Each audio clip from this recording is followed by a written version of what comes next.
All right, now that we've created our process data table, we're ready to insert our graph or chart from the data. So very simple, if we've correctly done our processed data table, this should be a piece of cake. So I'm going to highlight my processed data, all of it, including the headings, and then just choose Insert Chart. Now, most of the time, the spreadsheet that you're using will insert the correct type of chart for your data.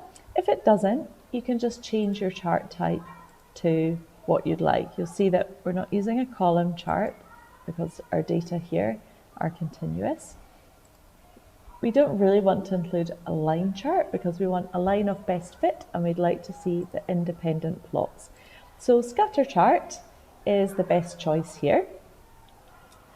Because I've remembered to highlight my headings, they've obviously been inserted automatically as labels, including my units.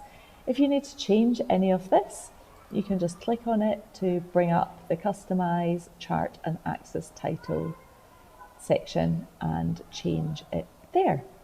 All right, so it's already looking pretty good, but it is lacking a trend line. So what I need to do is go to Customize and then Series. So Series refers to my different series of data. And I'm going to add a trend line here, but before I do, I would actually like to change my point types, my plots, from these blobby circles to a nice neat X, which is what I would do if I was hand drawing it. And I can even make it a little larger if I want, so it's clearer to see.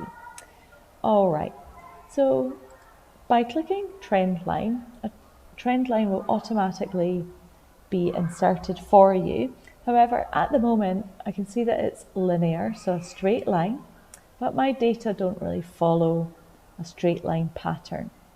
So I'm going to have to change the type. It's not exponential either. And what I'm looking for is a curve that fits data which decrease then increase. And polynomial is the correct kind of trend line for this. So you might have to have a look at a few different types of trend lines if you're not very sure, until you find the right line of best fit for your data. Okay, so I can see that polynomial is the best fit for my data and my graph is complete.